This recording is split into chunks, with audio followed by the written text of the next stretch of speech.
like I said earlier before we started rolling, that for me, looking back, it was like human beings at their best. That. Oh, wait. I'd like to record this. It's recording? That human beings at their best. That here's a group of people that age range, we're all kind of the same age, more or less, and very arts-minded, very creative. So there are filmmakers, and I got in the film co-op, and then the theater community. I would belong, was in the theater, a couple of different theater groups and bands, and, getting involved in the Sound Symposium, the Harbor Symphony, the Battery Big Band. So there's just, I think that kind of creative groundswell just feeds all the individuals. I mean, I can't imagine being able to do that now that I'm older. The amount of energy that I put out, plus doing carpentry all day long, it's just phenomenal. But that's what youth can do. When you're young, you can have babies, you can just build things, you can form groups, you can and just feed off of each other and survive together and really have a great time. So that's for me is human beings at their best. That we made everybody better, thanks to some kind of community. Yeah, that had some kind of characteristics that brought out the best in people. Right. And you share the same goal. Yeah. The goal was never. The goal wasn't. What was the goal? The goal wasn't written down. That's the point. What is the goal? Yeah, if we talk about the goal, like we didn't all meet say, "Oh, let's compare goals. Does your goal match mine?" Like we didn't have a common vision carved in stone somewhere. Quite the opposite. It's like a bit anarchic. There was no. What was there ever? I never heard mission statements. The same kind of. The spirit was there. Yeah, kind of a spirit. I just say, for example, if these days, I just say, oh, I want to do something. I share some idea with my friends. I often get quite a cold reaction, say, okay, so what is your 盈利模式? What is your profit scheme? How do you make money? I just say, well, can we talk about that later? Can we have some fun first? But they just say, unless you have that goal, why you do it? Yeah. But I mean, back then, you just... No, that was not a consideration. No. It does not exist. I think a lot of us also had a sense that we knew this wasn't sort of financially sustainable work, but for some people it did become their profession, their career. Some people did follow through, and it became a very good living. Some people. It has to be creative. It has to be. But that was I would say that was let's say I'm just thinking of the downtown so-called arts community right now. I would say it was a minority of those people who went on, and their profession and their livelihood was purely from the arts. Mm-hmm. I mean, less than half. Yes. But it welcomed a lot of people at different levels of ability. Were all welcomed, and different levels of motive. They didn't have to. I mean, I was lucky. I had a real job, and I could play with my friends downtown, and I didn't rely on that. I can remember feeling the pain of some actors, actresses. I knew they were dedicated to their craft. That's all they wanted to do. And they were really poor. They were really struggling, really struggling. And now some of them are, they've received, they're doing well. Yeah. Like some of the Codco people who went to Halifax and... This hour has 22 minutes. Yeah, those people, when they were young and starting out, they were really struggling. Mm-hmm. But just raw talent. I mean, talent. I keep thinking about that. Newfoundlanders, or the actors that I was familiar with in those days, were such good mimics.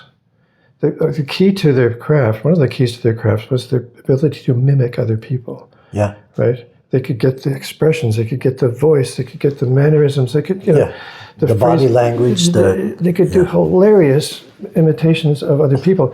And I remember overhearing a conversation between Greg Malone and Tommy Sexton, because they were a real dynamic duo, right?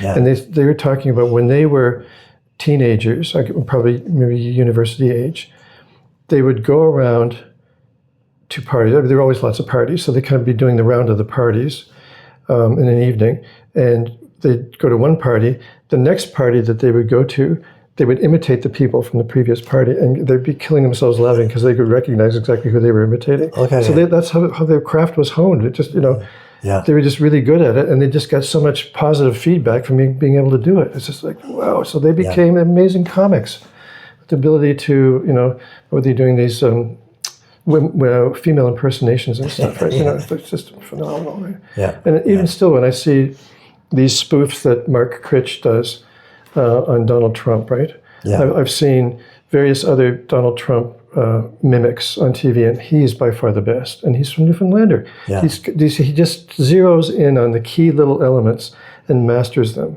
Yeah. And it's just so funny because it's just so, Yeah. so dig. It's an ancient art. Yeah. Well, we're both. So when did you leave Newfoundland? You're still there. Partly. Well, yeah, I think I kind of left around 2000 and... Wait a minute.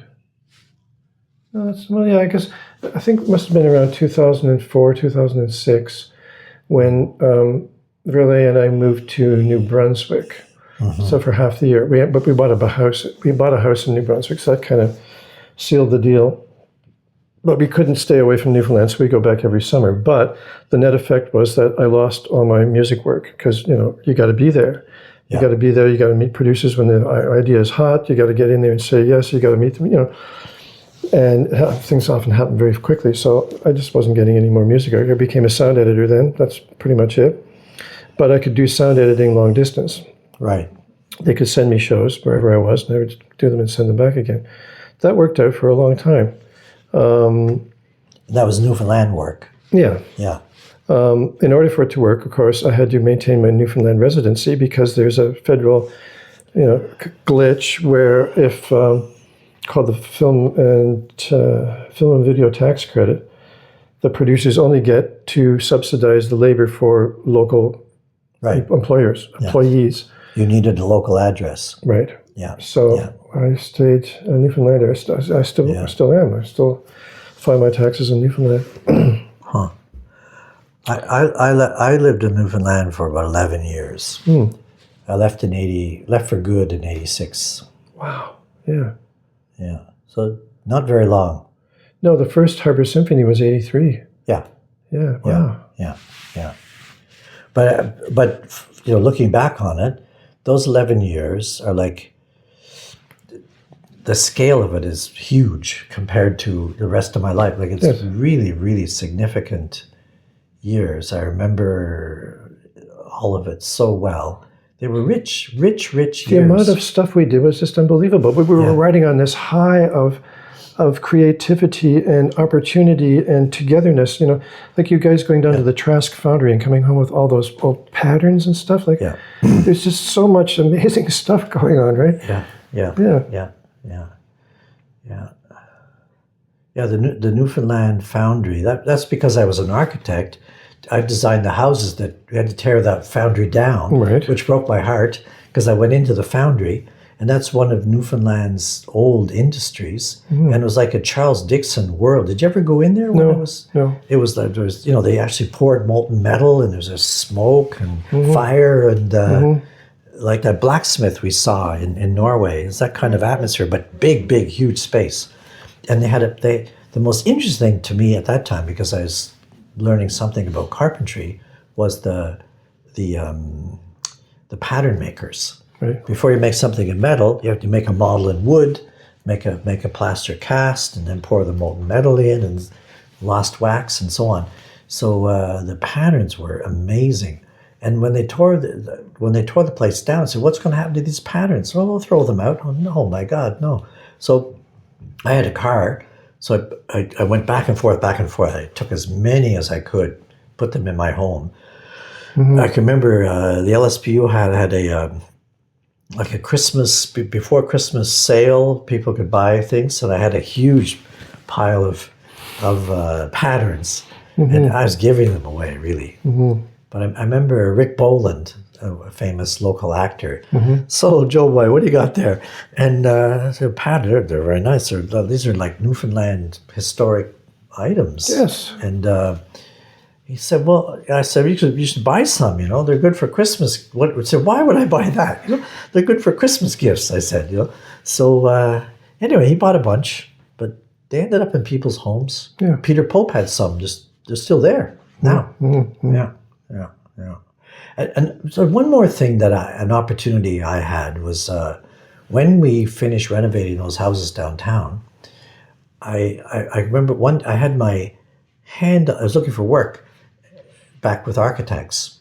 I had my hand on the phone, going to call somebody, and I said, no, Joe, leave it alone. This is the time in your life you got to try to make a living with your art. So I hopped in the car with a sketch pad and went to Petty Harbor and drew inside a little store there, a local store. Drew a picture, made a oil pastel out of it, and took about a week, and I sold it. But the amount of money I got for it was not going to make a living this way. So I had the idea of prints. So I made a print myself at home, and then I wanted to. That's another amazing thing, a unique opportunity, like you said, opportunity. Newfoundland had invested in printmaking, of all things. Right. They had an art department at Memorial, but they had a very sophisticated printing program. And it was in a little house in Torres Cove, way down the south shore. And this artist called, blank. Male or female? Male. Don Right. Wright. Thank you. Don Wright. Another creative person from away who came and contributed so much to Newfoundland and benefited so much from Newfoundland. And I remember going there and showing him this print I had made. And I said, I want to do a series based on Newfoundland subjects. And he just said, sure, go ahead. I think I just had to pay for my paper or something. There was no fee, no charge, total trust. Go ahead. He showed me how to do a few things, how to work the press, and then help yourself, And that also was one of the most exciting times of my life, to be able to generate a series of prints and then run around downtown between, go to Duckworth Lunch and sell them for $15 each. And it wasn't big money, but it was. I made 50 prints of each. In those days, it was something. And and I learned so much about Newfoundland. And most of the things I made pictures of turned out to be things that disappeared. Right. Like wood boat building, long liner building, small scale fish processing, family processing plants. A lot of it disappeared. I bought pretty much every one of those. I think you did. Yeah. Still have them? Yep. Yeah. Anyway. The Corner Brook Paper Mill. Yep, that's there. And I remember seeing this poor guy pushing this huge roll of paper when it came out of this gigantic machine that I drew, this long thing. So I deliberately made the guy looking as sad and slavish as possible. If you look at his face, he's like he's an oppressed worker. Peasant worker. Yeah. Well, I really appreciate what you just said. I think you had 3 words for. Do you remember what you said about Newfoundland? Was it recorded? It's recorded. Okay. Yeah. Okay. There's something. Oh, it doesn't matter. Okay, I think we're done. Yeah. It was really fun. I mean, it just brings up all kinds of memories. Yeah. So one, I don't care about recording about it, but another kind of example of how amazing the opportunities were So Karen Quinton, who introduced me to Newfoundland, right? She was a concert pianist. and she knew everybody at the Arts and Culture Center, Dick Stoker, and so on. And so she was trying to get me work. So she went up to the Arts and Culture Center and got an application form for me to apply for work at the Arts and Culture Center, which I did. And I got a job. My first job was as a stagehand, all dressed in black for the Royal Winnipeg Ballet, and I had to bring a tree on set and place it on a mark, during a break in the show or whatever. Right. But they kept my name on the list, and then I think I had mentioned in my application that I was a woodworker. So then they called me up and to see if I would come up there and help build sets. So at this point, they were building sets in the Arts and Culture Center workshop. So there's a guy named Wilf Earl from Labrador, actually. The Earl felt like the Earl, Battle Harbor. Yeah, I know the Earls. Yeah, he was one of the Earls from Battle Harbor. He told me about how he would spend his summers as a young man in Battle Harbor making saltfish boxes by hand, with a hand. So he was sawing the half-inch lumber that they made the boxes out of. But now he had a full-time job at the Arts and Culture Center as their carpenter, head carpenter. But he needed a couple of hands. So there was a guy named Jim Maynard and I were his hands, and we built the set for Brigadoon, the sort of spring musical, right? Well, Wilf retired, and I think Jim Maynard moved out west. And so they kind of, they need somebody to take over the set building because they were taking on these tours of British stock theater companies coming over. This was John Perlin, who really had he had connections in the London theater scene, and really liked the British theater style and cachet, you might say, Oh. Pause. Oh. That's my phone. Oh. Is that my phone? It's a Paul, another brother. My brothers are calling. What Your did you brother? hang up? I just hang up. You can call back later. Bookmark your thought. Yeah, okay, no problem.